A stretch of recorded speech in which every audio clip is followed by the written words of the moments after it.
Good morning, everybody, and welcome to the Recovery Classroom. My name is Drew. I'm an alcoholic, and today I'm a recovering alcoholic, and I could not be any more grateful. Fair warning, we're going to be talking a little bit about history today. And anyone who knows me knows you don't talk to me about exercise and nutrition science, and you sure as hell don't talk to me about U.S. history, specifically Civil War history. So, I swear I'm going to be good, but we're just going to be talking a little bit about history today.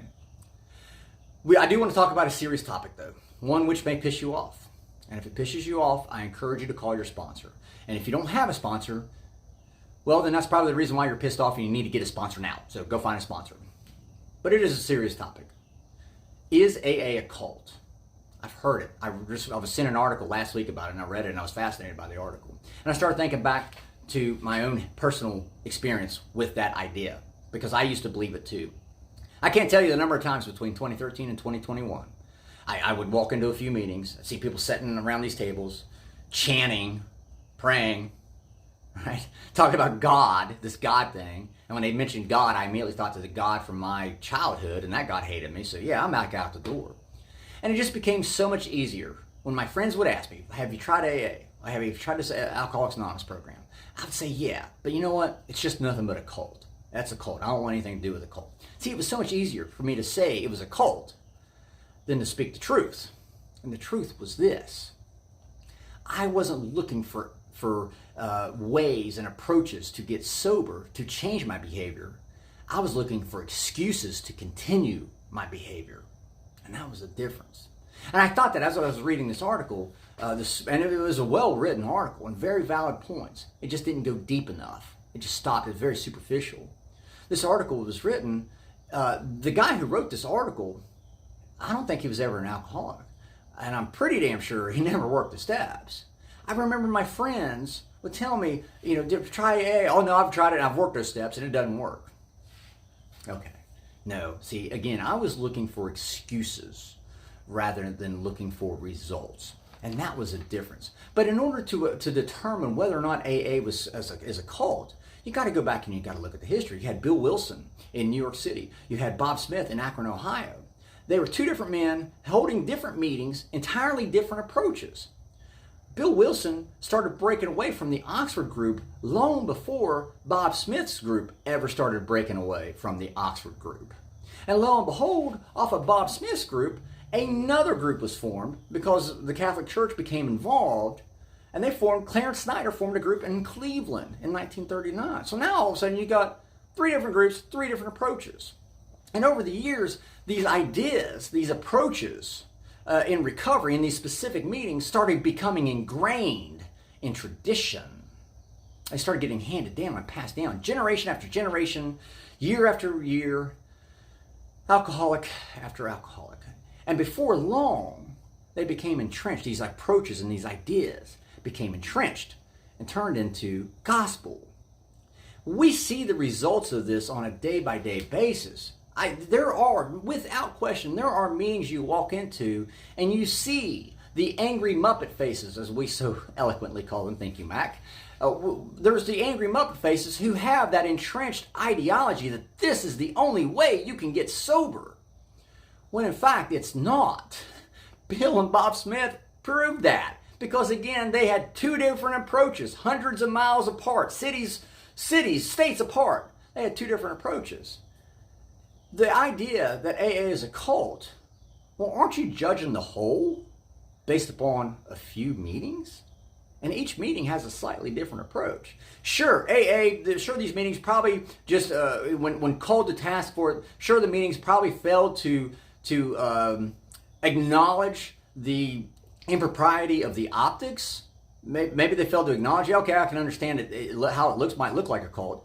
But at the end of the day, aren't we who are claiming that AA is a cult, aren't we just judging the entire whole based upon the select few? And what happened to personal responsibility, right? Sure, there may be folks within the AA community, within certain groups, that want to treat and want to protect the ideology and their particular approach. So no wonder people might attribute it as a cult. But it is what you decide to make it. And that was the greatest thing I ever learned. See, I can walk into an AA program and say, well, this is a cult, or I can walk into an AA program and go, let me give this fucking thing a try. Because it all comes down to what your priority is. Is your priority to continue your destructive behavior? Or is your priority to get clean and sober? Because that was my priority whenever I came back into the rooms of 2020 in 2021. See, I was so desperate. I was so broken.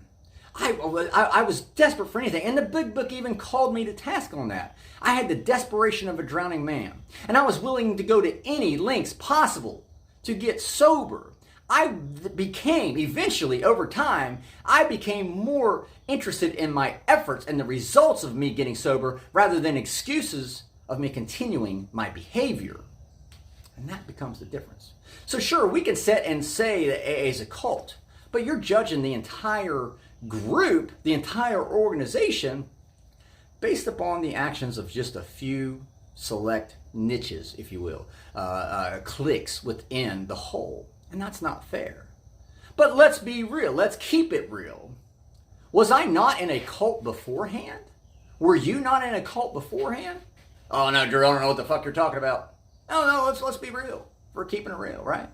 See, I was in a cult before I came into AA. If you think about it, I was in a cult because I liked hanging out with other people who liked to drink, who thought drinking was okay, who thought drinking was a way to rid them of their problems. So why are we so willing to demonize? Why are we so willing to demonize and criticize a group of like-minded individuals who want to help people get sober, but we're able to provide psychological solutions as to why people are addicted to drugs and alcohol? Shut the fuck up! We're all in a cult one way or another. It just depends. It all comes down to what your priority is. And my priority is not being a member of a cult because I don't give a shit. I mean, let's be real. Keep it real. We're alcoholics and drug addicts. Nobody's going to tell us what to do and when to do it, right? I'm not a member of a cult. Hell, I'm a member of a fellowship of recovering alcoholics and drug addicts. That's what I'm a member of. You know why? Because that's what I make it. AA, any program, is what you decide to make it. You have the personal responsibility. You have the ability to make it work for you. Again, keep in mind, if you want to sit and say that AA or NA or CR or whatever is a cult, that's fine. But don't tell me that your priority is to get clean and sober, because that's not true. That's not true. It comes down to personal responsibility. That, at the end of the day, it is what you make it. You have a choice. If I give you a spoon, and all of a sudden you come back and say, hey, Drew, the spoon made me fat. What? Spoon didn't make you fat. Probably just used it too much, right? It comes down to personal responsibility. For me, at the end of the day, I'm not interested in protecting and securing individual approaches within meetings. I just like going to meetings so I can talk to like-minded individuals. And yes, let me be very clear about this. I still go to AA meetings. I will always go to AA meetings. Sure, I'm picky. Sure, I'm selective about the AA meetings I go to. But I will always go to AA meetings because I'm not going for their ideas. I'm going for the fellowship. And that's what I love about our crosstalk meeting. Because we tell you up front, we don't give a shit what program, what pathway you choose. We're just happy that you're here. If AA is a cult, okay, cult me in. With that being said, I'll let you guys go. Thank you guys for letting me come in and share 5 to 10 minutes of your day with you. You guys, keep me sober, and I could not be any more appreciative. If you have a topic you'd like to hear discussed, feel free to drop it in an email to me, Drew, D-R-E-W, at recoveryclassroom.org. I'll take a look at it and see what I can do, see if we can parse it out. Remember, guys, you can't get drunk if you don't take that first drink.